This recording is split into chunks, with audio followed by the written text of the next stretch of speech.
Well, on that note, ladies and gentlemen, what is going on, my hot boys and gamer girls? Welcome to episode 7, Hot Bois Anonymous. I gotta say right off the bat, I am so sorry that there was a 3-week delay in between episodes. It was just a really fucking crazy time, you know? God, I'm not even a minute deep and I've already said the F word twice. That's good. It's really good for... Oh, Jesus Christ. Anyway. Sponsor us? You almost did it again. I did. I almost was like, Jesus. Anyway.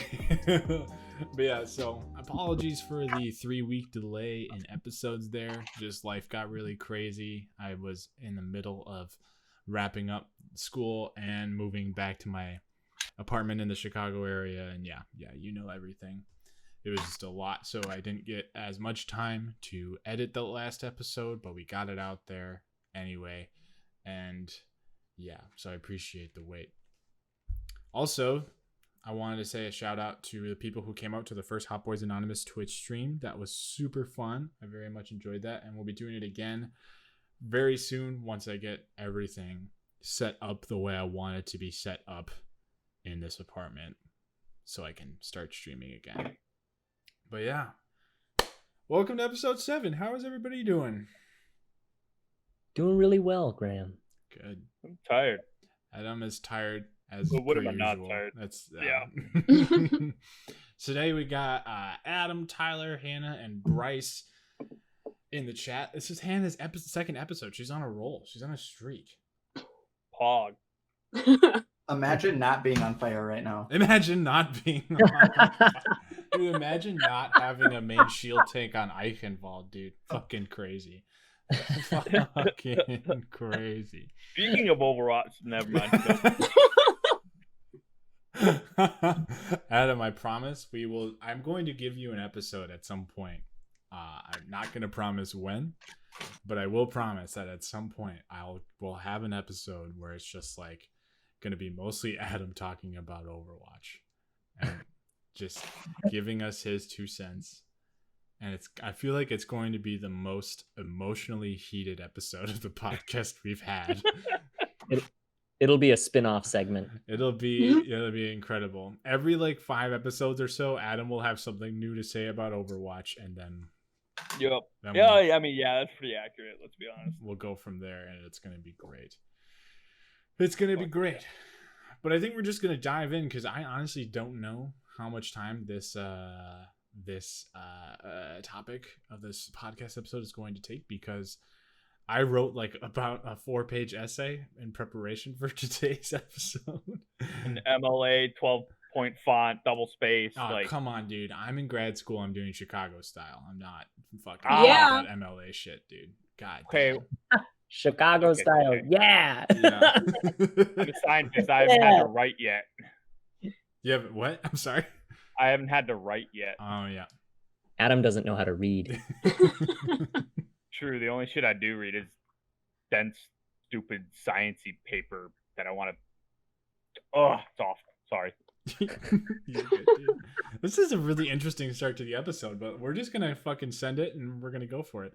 All right, so the first thing I want to say is that this is a new segment in Hot Bois Anonymous that's going to be a repeating segment, and it's called Video Game Mashup, and it is based off of Lakey Jakey's YouTube series called Games That Should Bang. If you haven't seen him, if you haven't seen Lakey Jakey's videos, you gotta go check him out. What the fuck are you doing, man? His videos are so funny.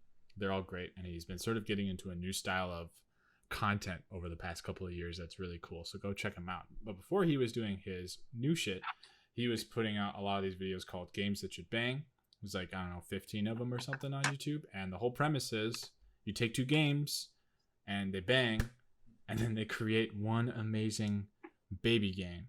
So tonight we're each going to be presenting our arguments for different games that should, in Hot Bois Anonymous terms, mash up or bang to create. Oh, I just got that.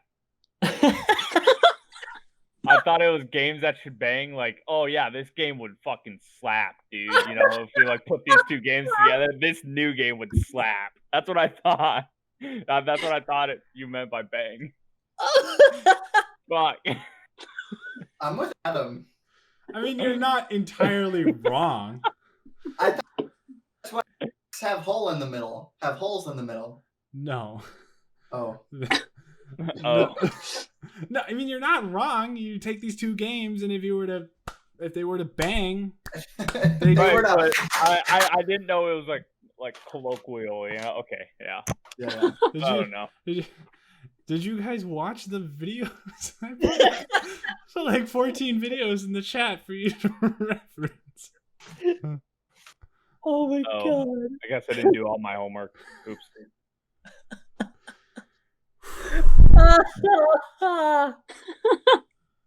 Well, How about this? You guys start and we'll follow your lead. Oh my Oh no! I got the idea. It was misinterpretation of the words. It's okay. It's all good. Yeah. So you guys, we all have the idea. You take two games, they bang, they make a new awesome game that's like a combination of the two, right? We're all on that page. We all understand that, right? Yes. Okay, cool. Yeah, no, I was just. Thanks, Siri. Jesus Christ, Google. Or thanks, Google. I'm gonna unplug her right now because I don't want to deal with her. Anyway, all right. This is fucking Christ, dude. A wonderful intro. This is the greatest podcast intro ever. If we have anybody still listening at this point, this is a goddamn miracle. Yeah, what up? You the real MVP. You're the real MVP. Okay, so Hey, we're gonna thank you now and at the end. we thank you now. And someone remember that, please, because I won't. Thank you. I'll say thank you now.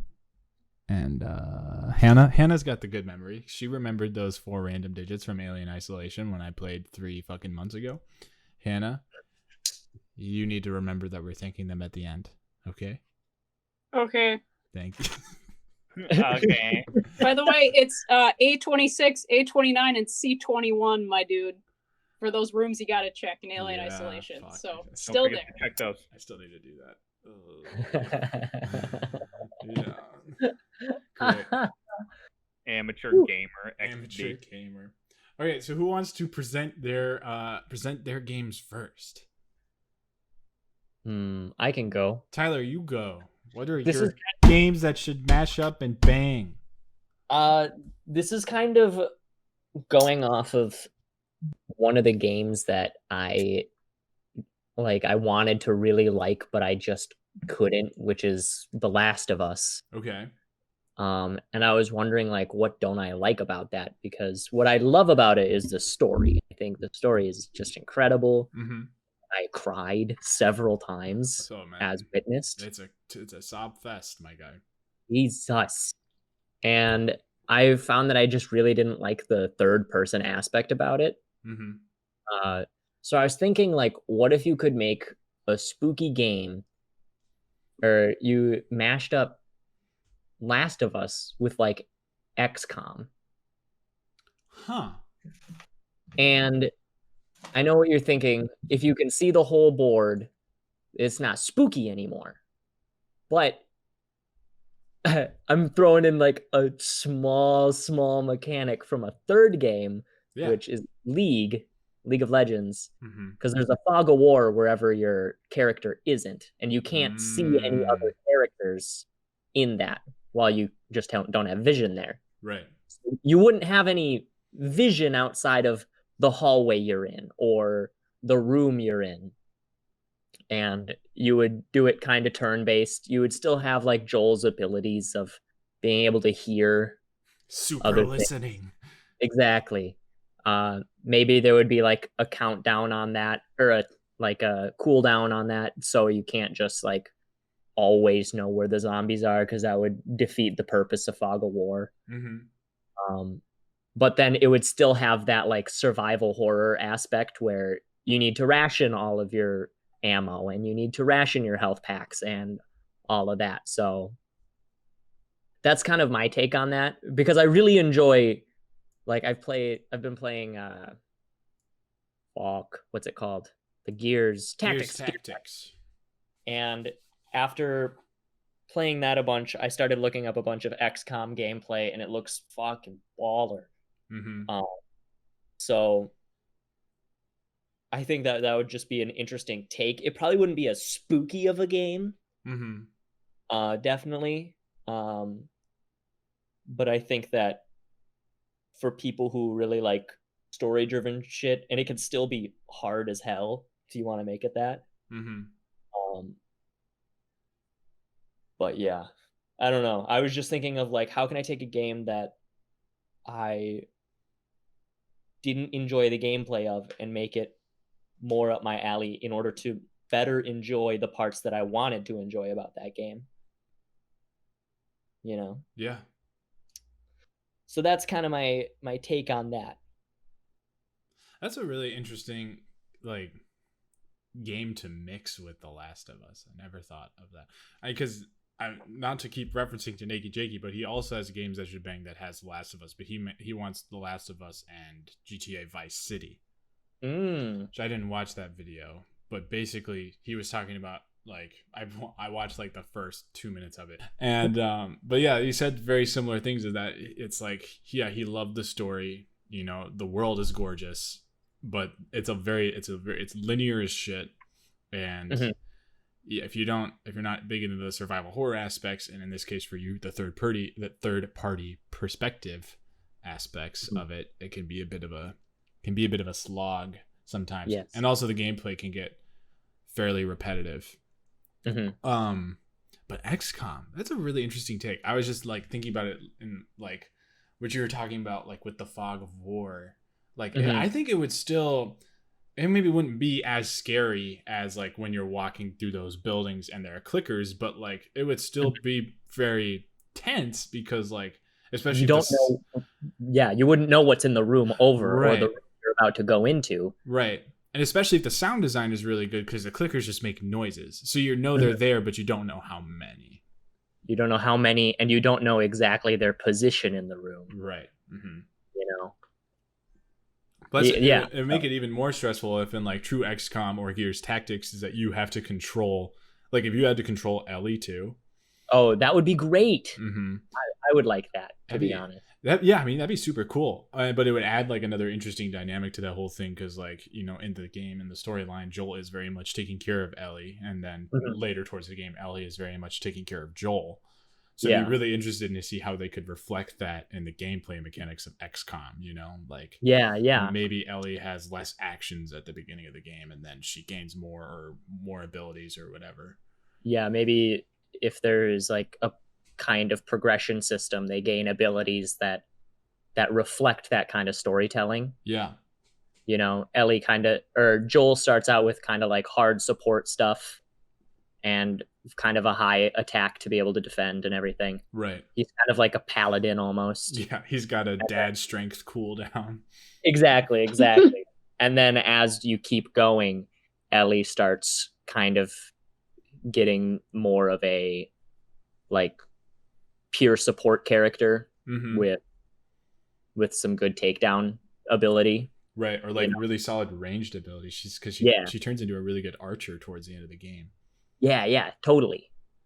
God, that's a really cool idea. Yeah, so someone make a fan game of that so you can play it. Yeah, do it now, please. All of our listeners. Please, Scott, do it now, please. We want it so bad. Dude, I've been watching so much of The Last of Us Part 2 state of play stuff. I gotta be really careful though, because like all the spoilers, and I don't want this might be the biggest game release for me personally. You know? Because I was excited for the original Last of Us. I had no idea what the game was, and then I got it. Because nobody knew what the fucking first game was going to be, and then I got it and I played it and it was amazing, and I played it like 3 or 4 times now.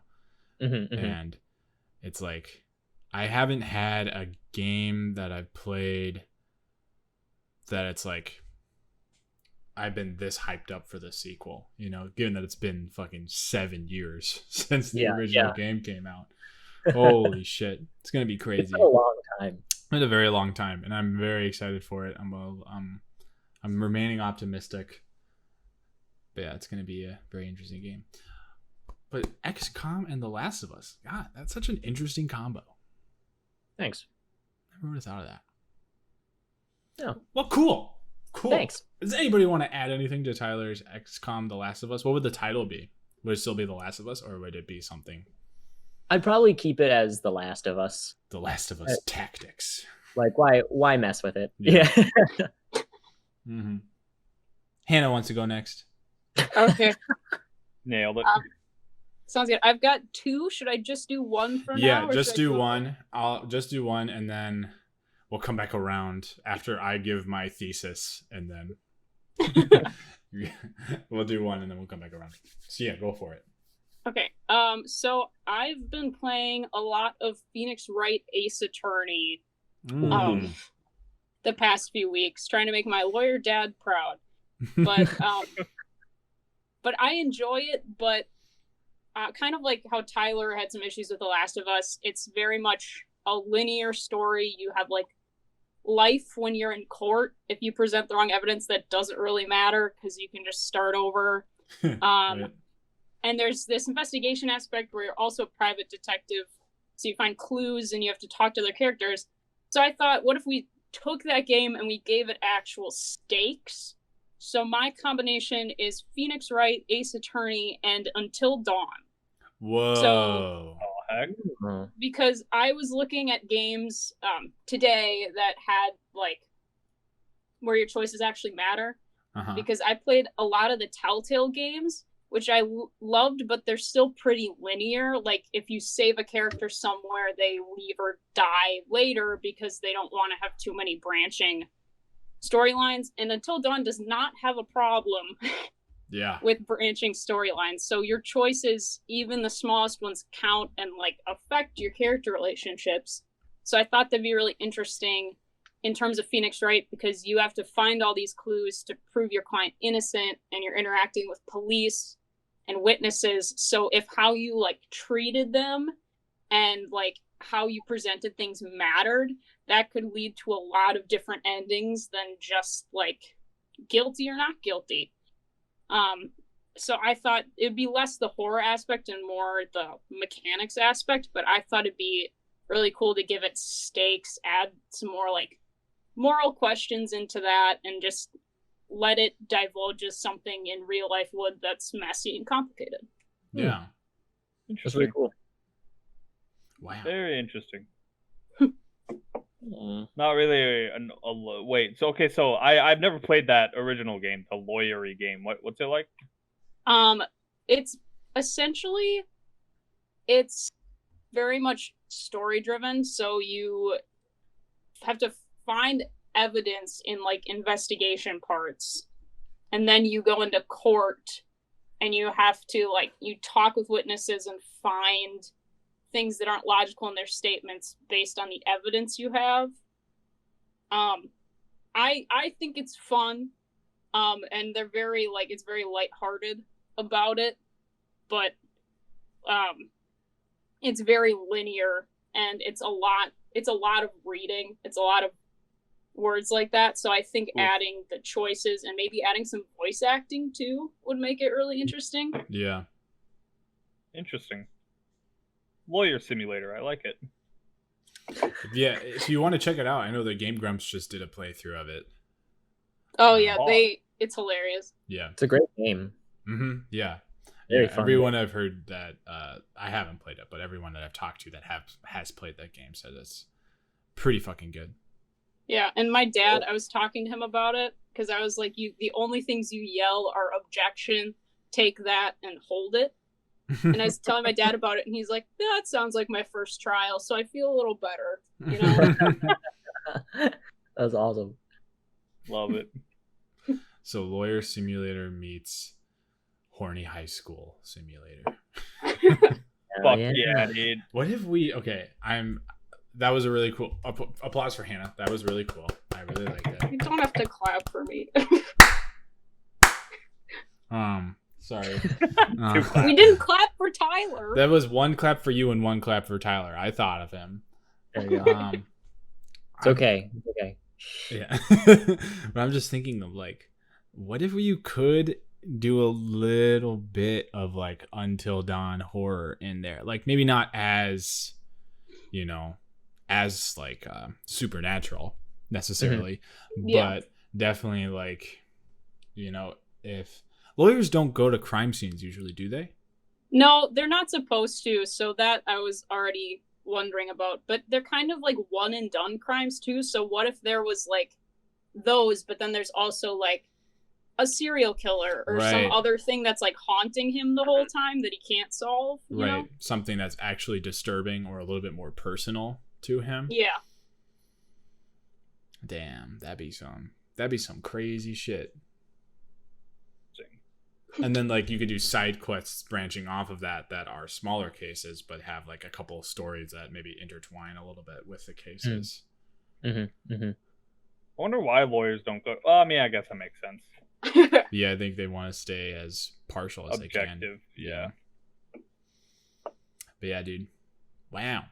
Wow. These are two so far. I mean, not that I knew what you guys were going to say by any means. I didn't like make you guys turn in your fucking homework on Moodle or any shit like that. But like, Yeah, you guys are making me feel like a normie for what I'm gonna say. I have one that I Go. want to share. Go. Listening to the idea shared so far has been really inspiring. So I want to give credit, Tyler and Hannah, because those are super awesome ideas. For me, the two games that I'd want to have a baby or to bang would be Phantasy Star Universe and RuneScape. Oh. To create a Let's go, dude. Here we go. To create a game called Starscape. Yeah, I know. How classic, right? So take what I kind of looked at is what do these two games have in overlap?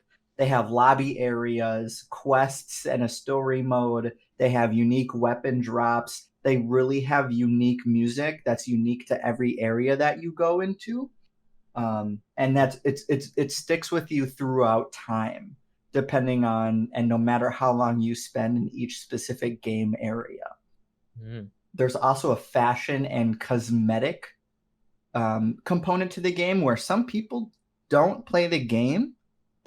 They play the game, or like they don't play the game for its intended purposes, but rather they play the game for its fashion, which is another intended way to play the game, but I don't think it's ever the primary objective of the game creators. And then cross-play. So being able to play, or at least I would want for this game to be able to play on all systems and PC. Mm-hmm. Yeah. Specifically jumping into what I'd take from each game. From Phantasy Star Universe, I really want to take like the graphics and amp it up, modernize it, make sure it's feeling like it's in 2020. Mm-hmm. And utilize that combat system and point of view, because you could play in third person and first person. Maybe you could do bird's eye view, but I don't think it's necessarily necessary. I think what's also really unique that I'd want to have in this game is Phantasy Star Universe's weapon grinding. So being able to upgrade your weapons or your armor, rather than just going out and, for example, getting bronze armor, then iron armor, then rune armor. Something where like you can get rune armor and then upgrade it +5, and then it breaks if you try to upgrade it to +6. Okay, cool. And then personal grand exchanges. So in Phantasy Star Universe, if you paid for membership, you could own a personal shop where you could buy and sell items that you get in the game. In RuneScape, there's a grand exchange where whatever you have, you can sell, and anyone who's buying it automatically like buys it. I'd want something that's a little bit more player supply and demand. Okay, cool. From RuneScape, I'd want the enemies from RuneScape added into Phantasy Star Universe. Phantasy Star Universe has a very unique world and environment component to it. RuneScape is only within Glelinor, I think it's called. But yeah, thank you, Adam. The enemies are super unique just for being in one world in RuneScape, and so being able to infuse some of their ideas into Phantasy Star would be, or into Starscape, I think would make it even a more well-rounded game. And then also the friend and clan system. Like it would be just awesome and super cool to be able to like do clan wars in a game like Phantasy Star Universe. Yeah, that would be sick. I always love like when clan wars are brought into games. Like there was a point in time where your boy played a lot of Clash of Clans. Oh yeah. Dude. Ooh. And one thing I really liked about it were the clan wars. I always thought they were so fun. Mm-hmm. And just like the idea of one group of people going and just beating the shit out of another group of people or starting a war. And it's like, and we always got really strategic with it in our group chats, and it was so fun. So that would be really fun in a game like Phantasy Star or RuneScape, where you have a little more control over your character. Mm-hmm. Interesting. That's all I have to say on that. Yeah, and like RuneScape and Phantasy Star Universe are like games that I played growing up that have really touched my heart. And I don't know, it felt natural. I naturally gravitated towards these two. Yeah.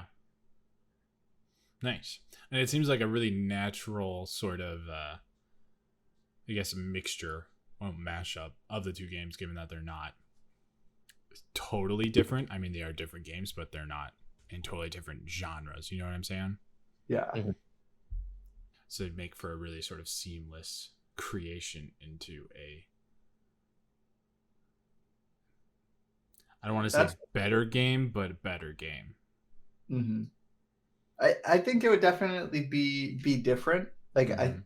I think that and believe that the gameplay would be more like Phantasy Star Universe, but Mm-hmm. RuneScape brings such an element of whimsicalness that I feel like a lot of games in 2020 don't have.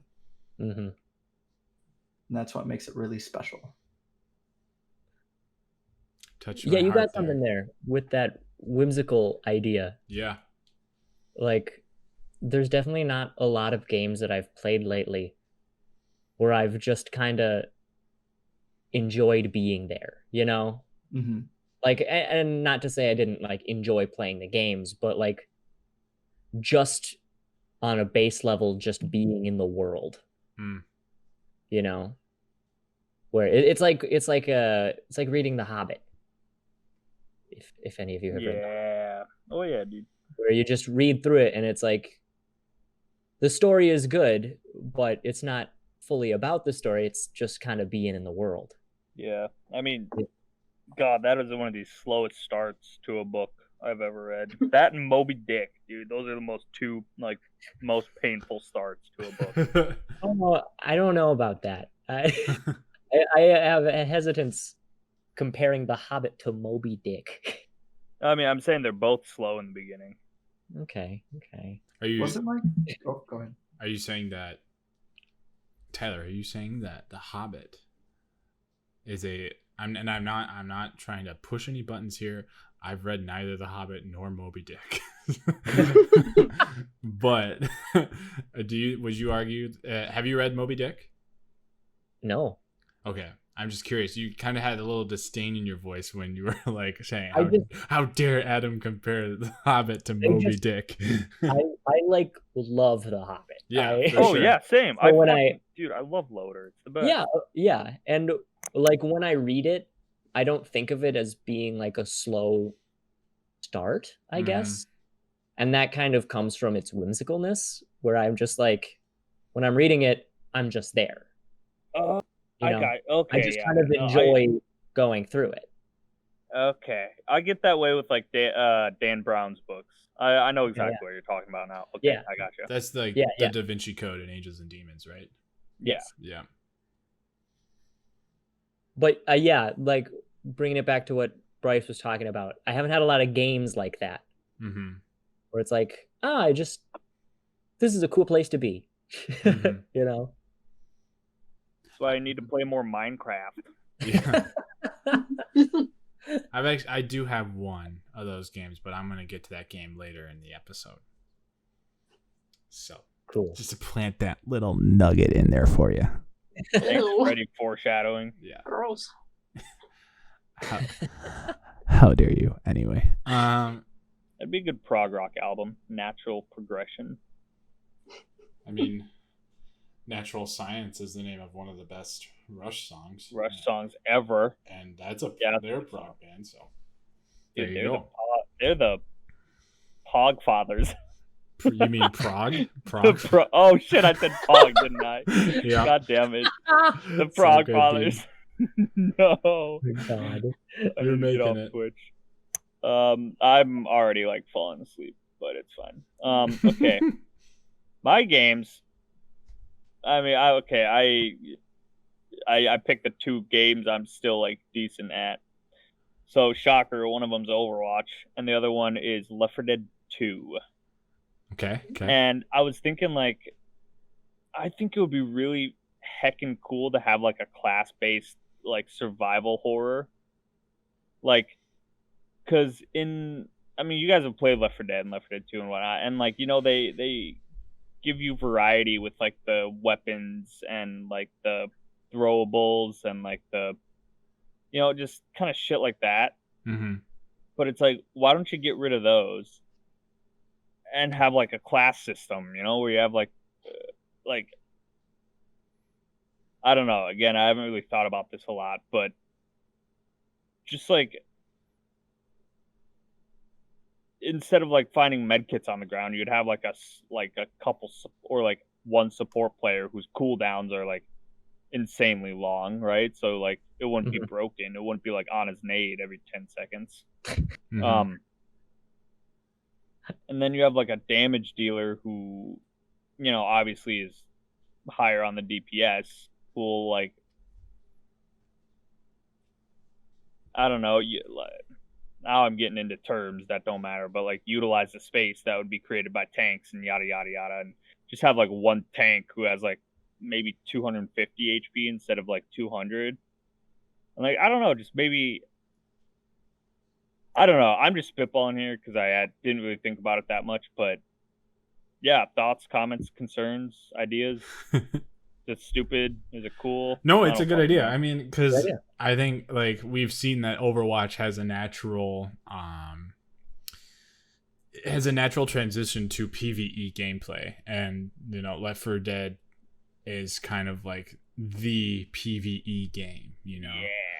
Cooperative PvE, I should say. Mm-hmm. So like, I think just like, yeah, it makes a lot of sense. The combination of those 2 games, bring the Overwatch abilities, tone them down a little bit to be a little bit more grounded, and put them in a survival horror world. That makes a lot of sense, definitely.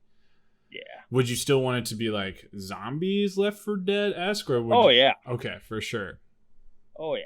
Definitely. But then what I'm curious then is like, I guess tying back to this whole whimsical thing, Overwatch is very much like, it's not as grounded in its aesthetics, you know what I mean? Given that you have like fucking Genji's literally flying, and Mercy, who's an angel, you know, where it's like Left 4 Dead 2, you're playing as people.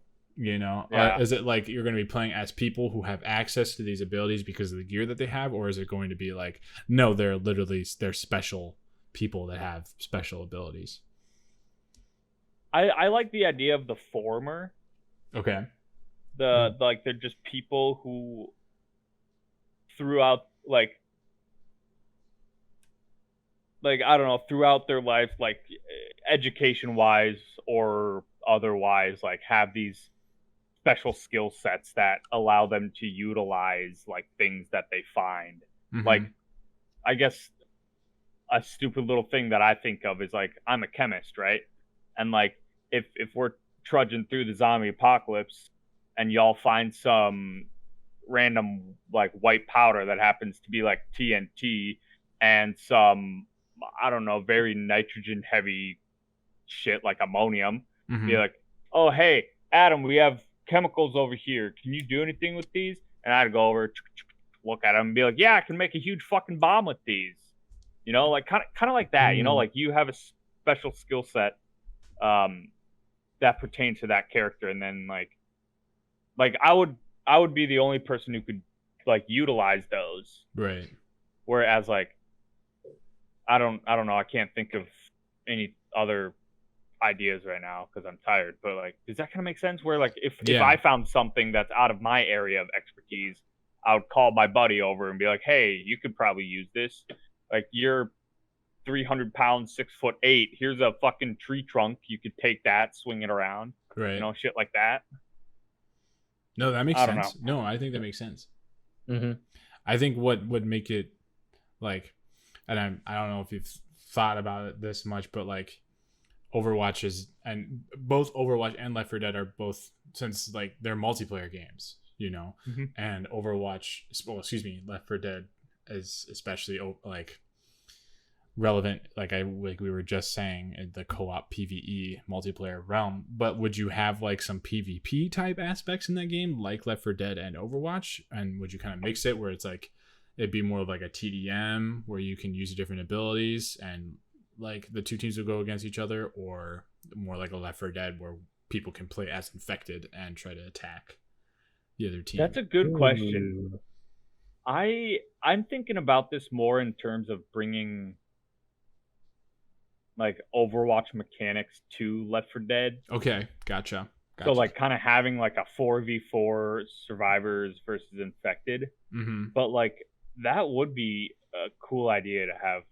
I mean, it would be good to have that in the game, but like once you get to that, like just like a 6v6 kind of thing, then it's like, well, then why did we just leave Overwatch for this, you know? And like I do think it would be prudent if those games were to bang, like to have a lot more special infected, like where like this special infected counters this class, like fucking I don't know, and you just kind of have to pick your poison, like what counters a chemist? I don't fucking know. A biologist or some shit. And a special infected who specializes in like biological weapons. And I'd be like, oh fuck, there's one of those guys. I can't take care of him because I'm a chemist. One of you guys asked to help me out, and yada yada yada. It's like when you're playing fucking Genji and you're going up against a Winston, like you can still kill him, but chances are you're not, and you're just gonna get fucking reamed, right? So you need your teammates' help to do that. Same thing here. If I'm going up against Dr. Botanist dipshit over here, like I'm gonna get railed. So I need my 6'8", 300-pound tree trunk swinger to help me out, you know? Something like that. Gotcha. I don't know. I'm spitballing. I mean, I think that's what this whole thing is. True. We're just throwing out ideas and seeing if shit sticks. And I think all of the ideas have stuck so far. We are ready for your doctoral dissertation defense. Okay. Oh my god. All right. Are you boys ready? Let's go, dude. Okay. So, the two games to mash up that should bang, in my opinion, are Total War Warhammer 2 and Star Wars Battlefront 2. Specifically, the Space Battles / Galactic Conquest game modes. All right? Now, hear me out. All right. Hear me out a little bit here. Well, you're going to hear me out a lot of it because I have a lot to say. But,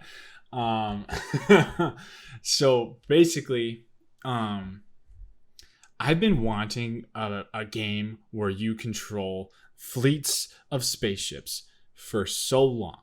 I've been looking for one and I just can't find one. I know that there's some like I know Stellaris has some fleet combat in it for sure. And I know that EVE Online has a little bit of fleet combat for sure. But I want a game that's the primary focus of it, right? Where you control your fleet of spaceships and they fight other fleets, right? So that's where I got this idea from. So just to give you a bit of background on both games. So Total War and the Total War games and all of them, you control a whole army at one time. And what's interesting about these games, besides the fact that you control a whole fucking army, is that you have all these different factions within the game that you can play as, and each faction has their own unique gameplay mechanics. So there are 12 different factions in this game, and each of them has their own unique starting positions within I think there are 4 different campaigns in the game. And then they, like I said, they each have their own different gameplay mechanics. Like the Dark Elves use like a dark magic. The Lizard Men ride fucking dinosaurs on the battlefield. There are these like humanoid rat creatures that like cut off food supplies of the armies and spread sickness and shit. Like it's really cool.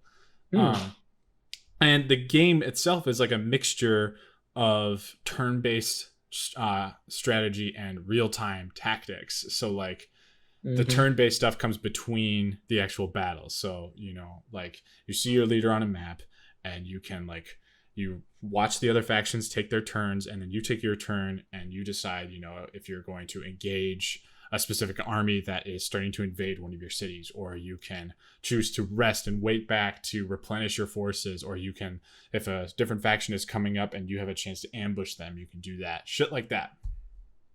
And like I said, the real-time tactics then comes into the actual battles, because you just sort of watch this battle and you tell your troops where to go, right? So you have a little bit of time at the beginning of the battle to get the troops into your positions that you want. And then you start the battle and you can like just left click on a whole group of people and you say, all right, I want my archers to go here, and I want you to focus their archers or their spearmen or whatever, and so on and so forth. And each different group has their own unique abilities that you can use to win the battle.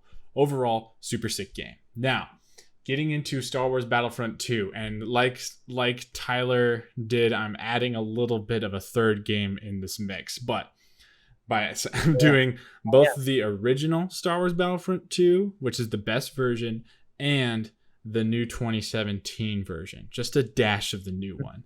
So like I said, in the original Star Wars Battlefront games, there were this, I don't know why it's not in the new games. It's such a cool game mode. It was called Galactic Conquest. And in Galactic Conquest, a player would choose any sort of like faction within the Star Wars universe. So you could be the Rebellion, you could be the Empire, you could be the Separatists, you could be the Republic, whatever. And you were playing for the control of the galaxy. So there were, like Warhammer, there were these turn-based sections where you would choose a planet or a section of the galaxy you would fight for control of. And you could see what parts of the galaxy that your opponents were. And based off that, you would just decide what you were going to do. So what made Battlefront 2 so special is that they added these space battles into the game. And they put those space battles into Galactic Conquest. The space battles were fucking sick, I thought, at least. And by putting it into Galactic Conquest, it made it really interesting because it added a new layer of depth to it. So like, if you were playing against the Separatists and they had a blockade outside of like Coruscant or something, or a different fleet of ships on the planet, and you wanted to get to that planet, you had to win a space battle before you could do a ground invasion of that planet if you wanted to take it over, right? Sometimes they wouldn't even have, like, the blockades wouldn't even be around a planet. They would just be in a random part of space. And if you wanted to get past them, you had to fight. So you wouldn't even be necessarily fighting for planets, more so just space on the game board. You know what I'm saying? So that really, I thought that was super sick, and it should have been in the new Battlefronts. And everybody is saying that I'm not a unique little guy. I'm just saying it was really cool. So the reason why I'm including the new Star Wars Battlefront in this is because I want those tasty graphics and the sound design from the new Battlefront games. Love them or hate them, they look really good and they sound amazing. The sound design is fucking sick. And so that's just all I want from the new games. I want the look and I want the feel. I want it, like what Bryce was saying, I want it to look like it could come out this year, right? Okay. So here we go. The combined product would be a game called Galactic Imperium. Okay. So Galactic Imperium is a game where you control massive fleets of spaceships fighting against different factions that are vying for control over the galaxy. You choose one of these factions to play as, And like Warhammer, each of these factions has their own different types of ships and your own different gameplay abilities that really shake things up. And they each start in a different part of the galaxy. Sorry, I'm scrolling down in my Google Doc here. So I have 3 different sections here, guys. I have 3 different sections for the gameplay. We're getting into the first one. Ready? First thing, the turn-based strategy portion of the game. All right, I really thought this through because I wanted to be a game so fucking bad. Okay. So the turn-based strategy, there would be a Twilight Imperium-esque map of the galaxy where you can see your position and your ships in relation to other factions and other planets. Okay. Each faction would take turns where they spend action points to do specific moves, and each player has 3 action points per turn. There are 3 different actions you can take, and the first one would be to move your different fleets and ships to other portions of the galaxy. If you were to move your fleet into an area of the galaxy that already contained another faction's ships, or it contained an enemy-controlled planet, or both, you would have to do combat, which we'll get into in a second. The second action you could take would be to replenish, restore, or construct. And this is where you could make repairs to your ships that were damaged in battle, buy or farm new resources, and then create ships or weapons to be used in battle. And then the third move, this is where it gets interesting, is fortify, right? So fortify would get your ships into a position around a place that you wish to protect from an enemy faction, and would also it would replenish the health of those ships, and it would also allow you to call in ships from surrounding fleets to help you if you needed it. This would be the move to take if you're like, I know for sure that whatever the Imperial remnants are going to, invade my planet. I want to be ready for these guys. I'm going to fortify. But here's the catch for fortify. If you do so, you suck up all 3 of your action points for that one turn. So you cannot also move or create/farm resources for that turn if you fortify it. Fortify is the only thing you can do. So it's a little bit of a drawback there. Okay. Whew. That's part 1. We're doing great, guys. Going into part 2. So the gameplay of the battle and the real-time tactics. So once you have chosen or have been forced to engage in combat, a battle will begin. Like Warhammer, there'll be a section of time before the battle begins where you can position your ships where you want them to be. So at the very beginning of the game, like Warhammer, you don't have a lot of different units or kinds of ships at your disposal. You'll probably have like 1 or 2 battle cruisers, like 35, maybe 40 small fighters, and then 1 large command ship. And that will vary depending on the faction that you play as. However, the farther you make it into your game, the more cool ships that you'll be able to unlock or build, each with their own stats and special abilities. So for example, let's say you unlocked or you've progressed long enough in the game that you could build this new type of fighter, which is faster than your big cruisers and has a unique ability like dropping a seismic charge. I don't know, Jango Fett style kind of shit, right? But that has a large blast radius that can also damage your own ships. I know I really fucking thought this shit through, boys. And so, or you can construct like a massive dreadnought, which has a cannon on it that can do crazy amounts of damage, but it also can't move when it's recharging the cannon or firing it, making it vulnerable to small fighters. Okay. Much like the environment in Warhammer 2, much like Warhammer 2, the environment that the battle takes place in is also very important. So I thought one of the coolest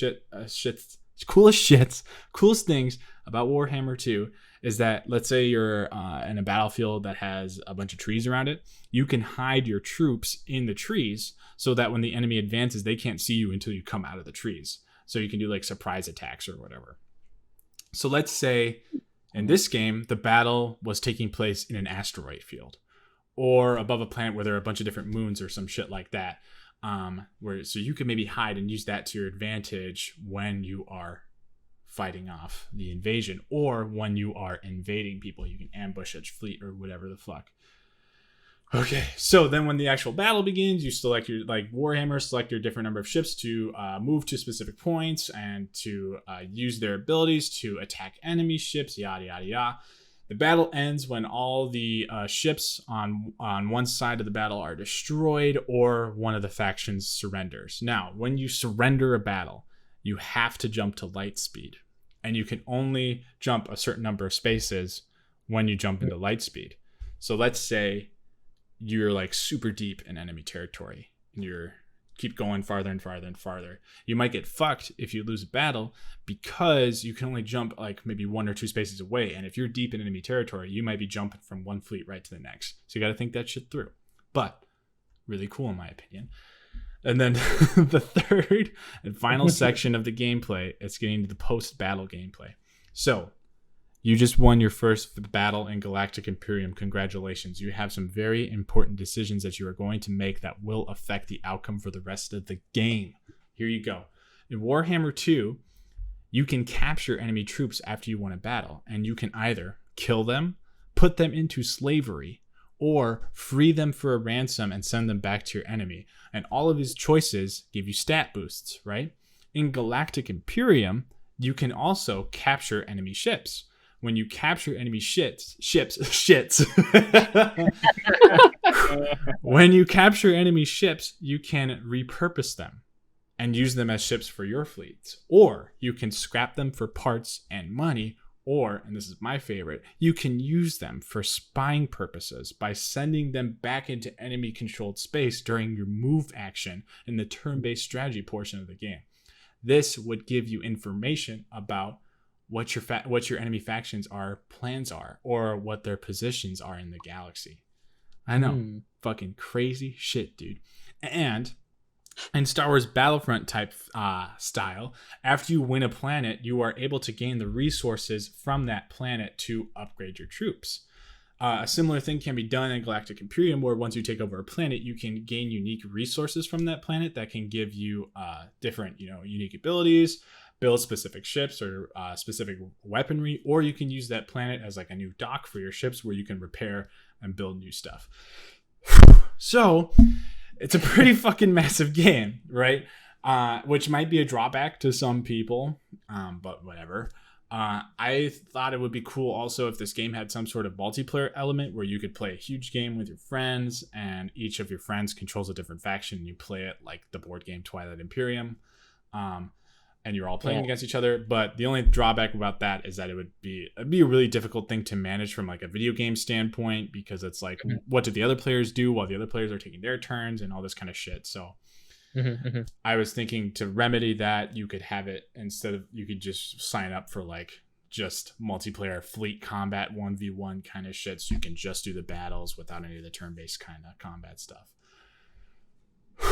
So that's my game. That is Galactic Imperium.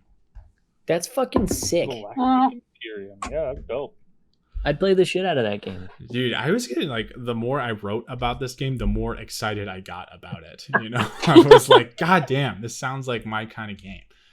God, I'm fucking sweating here. I was talking so much. Jesus Christ. Damn, dude. But you guys dig the idea? You like it? Yeah, completely. Yeah, dope. Picking it dupe. I don't think I've played either of those games you had banged, but I mean, the Warhammer games are a little bit more on the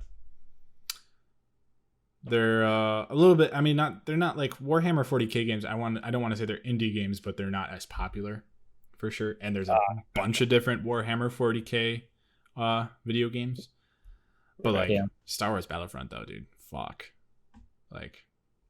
Yeah, I never really got into that. I mean, I never had a PS2, but yeah.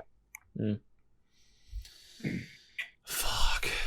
Thought a lot about this. All right. Well, I need to stop talking for a little bit. I know, Hannah, you had a second idea. Does anybody else have? I do have one more idea as well. I promise it doesn't go nearly in as depth. It was more of like this would be kind of cool kind of thing. So I put Go for it. I put together two this would be kind of cool if these two games mix, but I'll leave it up to Hannah to go first. Unless if you don't. Oh, no, it's totally fine. This one's a little bit more of a meme than the last one, so buckle up, boyos. But my second game mashup is Oregon Trail and Super Smash Bros. Oh my god. Oh, okay. So hear me Whoa. out. You're going down a trail. I don't think I would set it in American history, but you're going down a trail with your party. Going At on the a beginning, trip you on your favorite chose- rocket ship. Sorry, I had to get it out there. Please I was continue. thinking the same thing. For God's sake. You've chosen your like class essentially, right? Because in Oregon Trail, you're a banker, a carpenter, or a farmer, and that gives you like stat bonuses and like strengths and weaknesses. So you set out, you're going down the trail, the new challenger approaching thing flashes. What is it? It's fucking dysentery, my guy. So you get out and you beat the hell out of dysentery, or it beats you up, whatever. Oof. So you either KO it like you would in Smash Bros, or it KOs you. Just fucking spikes you off. It Oh, fucking God. side A's you off that fucking trail, dude. Holy shit. Oh my days, dude. Yeah, but I wouldn't set it in history because obviously I don't want to like make light of anything that people The Dahmer went through party. or do anything historically inaccurate. So it'd be more of like a fantasy kind of setting, kind of like the adventure modes on some of the Smash Bros games, Mm-hmm. where you're hopping down this trail trying to get somewhere, and but like you fight dysentery or like cholera, or I guess Right. apparently Cannibalism. exhaustion is a thing. Like sure, fight that too. Right. Or Um, isn't like another thing is like your wagon can drown when you're crossing the river or some shit? Yeah. So Press A to don't drown. is fighting the river. No, Yeah, but like dude. yeah, and you could like maybe even customize each character. But like if you were carpenters, you'd be better able to shore up your wagon crossing rivers or like against taking damage, but you wouldn't have as much advantage like getting money out of battles or getting resources out of battles, stuff like that. Mm-hmm. Mm-hmm. And I had like 2 sentences written down about it, so that's about all I got. But Dude, that's great. I mean, my next idea, I literally just wrote down the 2 games. I didn't even write anything else, but that's a funny as shit. Yeah, it's funny as combination. fuck. That's really cool. Isn't it? I saw there's a fan-made version of Oregon Trail, just called Oregon Trail, where it's like the same game but you fight off zombies. oh yeah, I've heard about that.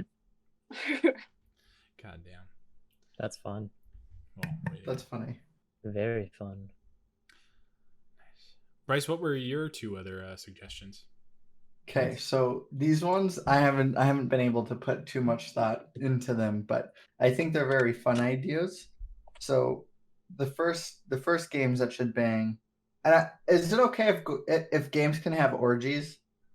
Sure. Yes. I mean, Okay. who am I to judge? You know. We've Okay. been having some games who have participated in either a threesome or voyeurism. Yeah. Definitely. So go nuts.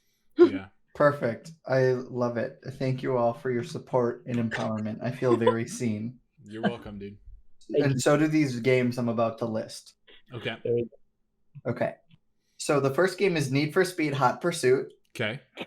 Bangs Tony Hawk's Underground. All right. I like it so far. Cool. Bangs Tony Hawk's American Wasteland. Ah. Okay, so here's kind of what ties all of those games together. Okay, real quick. I just want to ask one question. Is it an orgy if it's 3 people? That's a threesome. Oh, threesome. Well, okay. I guess. Okay. Or is there Okay, like all right. other people in there? Like, are you? You know? Is like Simpsons Hit and Run just chilling and watching in the corner? If you know what I mean, you know. Yeah, I guess like Tony Hawk's Underground Pro Skater 2 is Okay. like watching in the foreground. I guess. Then I would consider it a group event. Yeah. Fucking yeah, we're Sonic the Hedgehog and all this, dude. Holy Oh, fuck. he's filming it, man. He's obviously Yeah. filming. Dude, don't No, you know he's the Sonic dude at the the top of the staircase with the bag over his head and his dick in his hand. He's Fuck. the Holy Spirit moving them all. Gotta go faster, dude. Hey, nice cock. But you gotta say it like Sonic does, dude. Hey, Oh. nice cock. Hey, nice cock. Dude, you're knuckling it. You're knuckling it. Knuckle. Oh no. Oh, God. Get up and shake your tail feather. Fuck, dude. Oh, all right. Wow. Where All is right. this podcast gone? Anyway, Bryce, Let me tell I'm you, very, Forrest. very interested to hear what you have to say. Forest Hills Act 1 is no longer the same. We can't go back. Okay. But what ties all these games together is definitely I feel like the adrenaline. Because I was so young playing these games and they were both so much fun. Like the missions in Need for Speed Hot Pursuit, it was like just bomb diggity. Mm-hmm. Being able to drive as fast as I can from the police and try to get away. Like drive fast, take chances. This is the game to do that. Absolutely, 100%. And being able to like run from the police at the very end of American Wasteland was a ton of fun. Mm-hmm. How interesting to be able to do that. 2, in Tony Hawk's Pro Skater Underground and Need for Speed Hot Pursuit, you could customize cars. I think that's pretty sweet. Or at least in Underground, you could like kind of joke around with side missions and hop into a car and drive it around for a little bit. But it would be cool to have those types of car missions be expanded upon within Tony Hawk's Underground. Same with like the running from the cops. You could be skateboarding from the cops or driving away from the cops. And then this like idea of the park and the garage. Like you could go in and customize a park Mm-hmm. and be able to skate within it and then share your park online. So it's kind of similar to skate in that fashion. But what if you could create race tracks as well and be able to race those? Fuck. From Need for Speed Hot Pursuit, I'd want to take like the cinematics Uh-huh. and maybe like the bird's eye point of view. And then from Tony Hawk's Underground, I'd want to take away the storytelling, like the sponsorships idea. So like right in your races, you can get sponsored, but also being a skater, you can get sponsored. Right. It's this idea of like you're an amateur skater during the day, but in order to like pay your bills, you have to race your car and wager your pink slip every time. Because being an amateur skater just isn't paying the bills. So that's just how that is in this game. So being able to build your character, I think, is really cool, and create your custom parks or race tracks. And so that's kind of as far as I've been able to think in that game so far. That's a very good nugget right there. That's more than a nugget. That's a full ass meal. You know what I mean? Like there's so much you could do with all of that. I'm gonna be full for weeks. Yeah. Sounds like a lot of content right there. That could be a fucking sick game. Did you think of a title? No, I didn't for this That's one. okay. That's okay. I'm just curious. Yeah, I thought of a title for my next one though. Okay, sounds good. Before you get into your next one, does anybody else have anything, or did you have any more you wanted to talk about with that project? I feel good about Need for Speed Underground. Okay, which is already a game. That's It so is. funny.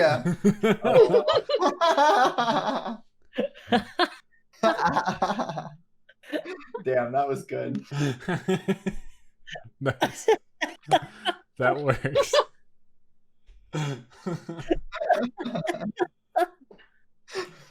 Hell yeah. All right. All right. Does anybody, before we get into Bryce's next suggestion, does anybody else have another game? I would like to say something before, but anybody else want to go next? Nope. Nah, I'm good. Okay, cool.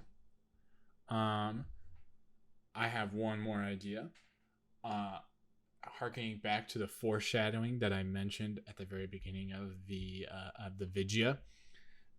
Tyler, you were talking about like stories and games that you could just like you just enjoy being there, being in the world, you know. Yeah. I recently just finished the I recently finished God of War, the 2018 release of that game. Holy shit, if that's not one of the most beautiful games I've ever played, oh my god, it is a stunning game. And just the sense of scale with everything in that game is just incredible. I'll probably do I'll consider doing a separate episode where I just gush about that game because it's so fucking cool. It's an amazing game. I wasn't too crazy about a lot of the puzzle solving with it, but I digress. I like just the sense of scale in the boss fights and the way that they were able to balance how gorgeous the world is and how cool it is to be in some areas and interact with some characters. Like every time we had an interaction with the world serpent, Graham put a picture of the world serpent right here. There. I was like, I was just floored. I couldn't believe what was happening. It's so fucking cool. So worlds to get lost in, definitely. Midgard, all the different realms within God of War is just great. Would 1000% recommend that game. And I think it's like only $20 right now. Really? Yeah. It's because I think there's a sale going on right now through PlayStation. So if you haven't played it, do yourself a favor and pick that game up. It is a hard game. Don't get me wrong. That game is not easy, but it is super fun. And I didn't really finish my previous point that I was talking about, the balancing of the world with the brutal violence, because you can't be a God of War game without insane violence. Like they somehow it's an amazing game. I really hope that tomorrow they announce that the next God of War game will be out on PlayStation 5. That would be incredible. But anyway, two more games that I think should do a mashup that should be together would be God of War and the Resident Evil 2 remake. That's pretty sweet. I would still love the sense of scale and the sort of the mystical, whimsical, if you will, nature of God of War, with the dope weapons that Kratos uses, some of the RPG elements with the armor and unlocking different skills. You can keep all that, but it'd be really cool to have a survival horror experience with that as well, with a little bit of a dash of like a Mr. X type enemy in there, like almost like a Resident Evil 3 nemesis enemy, if you will. Yeah, someone that you know is always following you and is always trying to kill you. Maybe a little bit of like Alien Isolation sprinkled in there too. God, I love that shit. Yeah.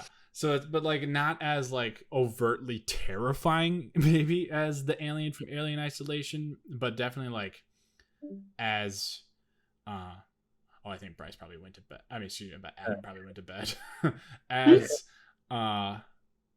as ominous, you know what I'm saying? Just something that's always kind of in the back of your mind, that always kind of knows where you are, and that whenever you encounter it, you're like, fuck, can I really take this thing on right now, or should I just get the hell out of here? It's like the whole time when I was playing God of War as Kratos, I was like, I'm better than all of these enemies. Like, they were definitely a challenge, don't get me wrong. The game is hard, and like there's one level where you have to fight two gigantic trolls at the same time, and one's a frost troll and one's a fire troll, so you have to swap between your Leviathan axe and your Blades of Chaos, and it's just a lot of thinking. And at the same time, you're babysitting a 12-year-old boy, which is amazing. So it's a lot, but I've never really felt like I can't beat these guys, you know? I was like, I'm fucking Kratos, dude. I'm the son of Zeus. I killed Zeus in the last game. I can do this shit, you know?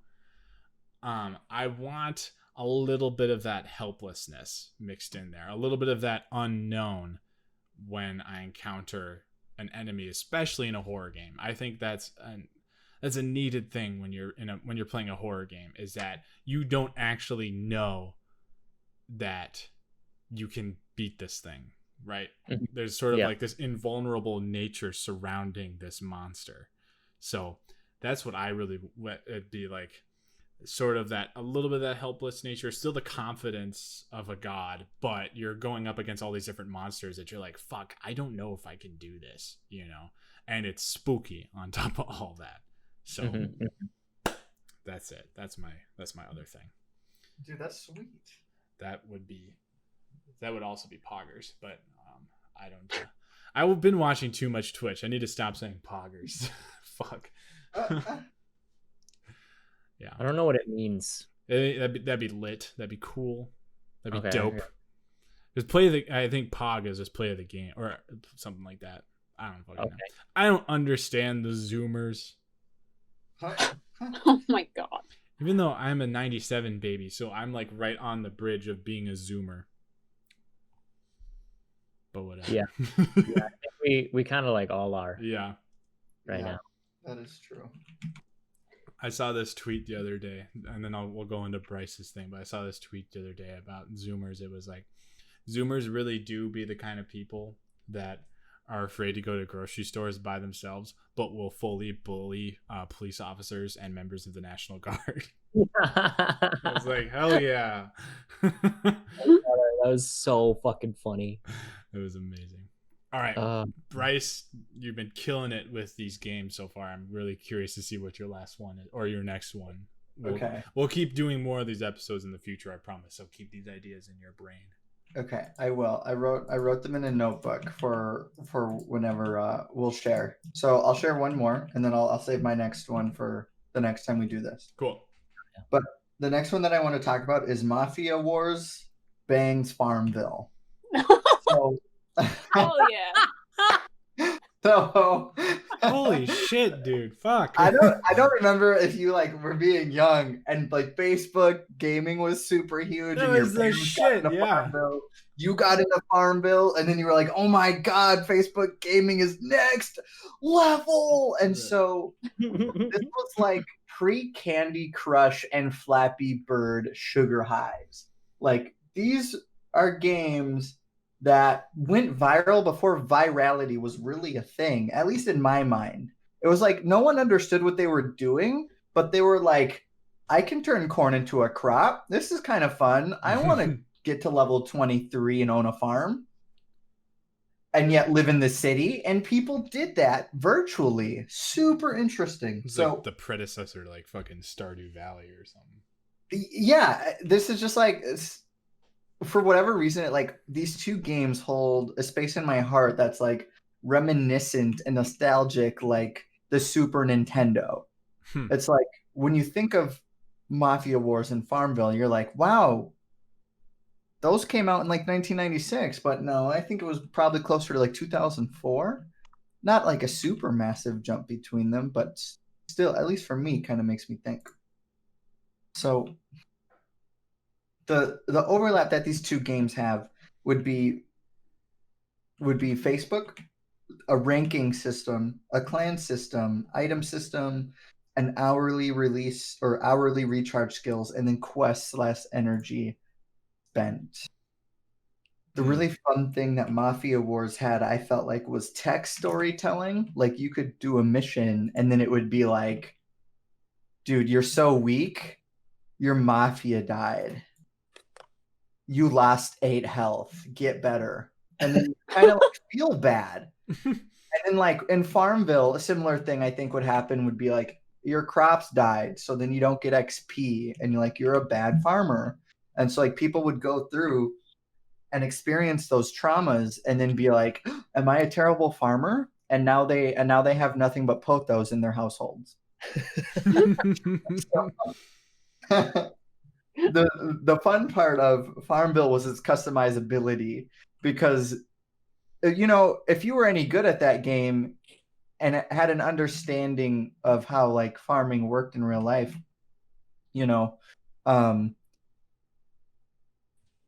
you knew that to have like good crops, you had to have diversity. But in the game, you could just do nothing but corn crops and get away with it, I think. Like, that's not real. Maybe it's real if you're only a corn farmer, but that's kind of corny. And maybe you might live in Iowa. And if so, I'm not knocking you. I am not knocking you. I'm appreciating the game that you play because I love my corn. But putting these two games together, I think would be fun. Similar to kind of Clan Wars, like you could start a farm mafia clan, and then you could go attack other farms. Why not? Why not? You're like, I'm gonna go burn your crops. It's starting to feel like real life. Maybe you don't want to burn them, but you want to mess with them. So then you only mow certain parts, so it looks like aliens came by. You know, like I think this game just like at a whole like you already like I know you're already imagining people in your friends list who would kind of get into this game more than they should. Yeah. Oh yeah. Because it's the same people who would be like, yo, did you hear about this conspiracy theory? You already know they're going to be triggered and that they're going to get sucked into this game. And I'm so glad I can share this idea with you. Because you're going to see them making posts like, my cousin Jeremy, I knew I couldn't trust them. My potato crops because they ratted me out. I don't know. Maybe that's that. But So funny. That's my idea. Oh, except it would have to be called Crop Catastrophe. I think that would be pretty fun. I think it would be pretty fun. I like what if like it was exactly like Farmville until a certain point where it was like a certain thing you unlock where it's just like and it just says like mafia. Yeah. And then you go, huh? And you unlock it and it just brings out this whole network of mafia shit. And then you can just raid people's stuff. Right. Oh my god. Or like the game would like take a super dark turn. Like you're just playing and you're like your son wants to go work on a neighbor's farm and then the neighbor fucking like shoots your kid in front of you and it's like full on Godfather shit, you know? Oh my god. But with farmers. Oh man. It could be like that show that was on A&E one time called Amish Mafia. Oh yeah. Remember that? Holy shit, dude. Oh my god. That just came back into my mind. I gotta find it. Hang on. Here, Graham, put a picture of Amish Mafia. There you go. What is it? Like single farm or farmersonly.com, but with a twist? But with a twist. Farmersonly.com, but with a twist. I'll fucking kill you. It had 4 seasons in 2012. Oh my god. What a year, 2012. That fucking me. Yeah, I'm excited. Like this game could like seriously feel like a Black Mirror episode where it's like within this game, you could even allow people to customize what type of crops that they want. So like they could maybe put like an American flag in the middle of their crop field or like what presidential candidate that they want that they're planning on voting for. And you just already know how many people are going to be like, this game needs to get canceled or this game is so hilarious. Like, right. It's going to, for better and for worse, it's going to take you're going to see the worst in people if this game wants to come to life. You're going to see a lot of good things too, but it's kind of like when you're playing those restaurant games and you get an order and then you have to cook that order fast enough. Otherwise the customer gets angry and they leave. It's just going to be, everyone's going to leave right away because they're angry. Maybe that's why the game's going to be so successful. If you don't produce your crops fast enough, the mafia comes and breaks your legs.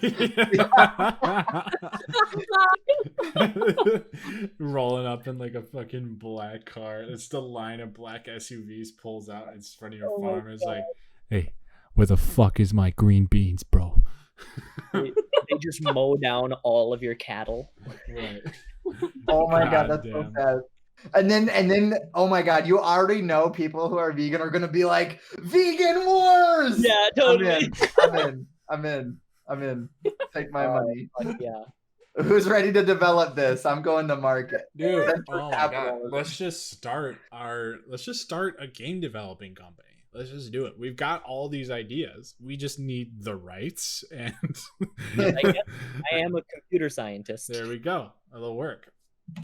I'll I'm write pretty some dope soundtracks and some scripts and yeah. We got it. That's all you need. You need one computer scientist, a guy to write music, and some scripts. There's your game. We're set. Don't need Game anything else.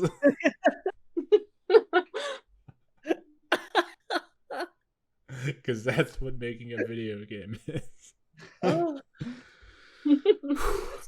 Funny. All right. Well, I think on that note, I think we're going to call it a podcast. I'm fucking sweating my ass off right now, bro. Oh my God. It's hot there. It's Yeah, not, yours it's is so good. It's, yeah, these ideas making me sweat. I'm so excited.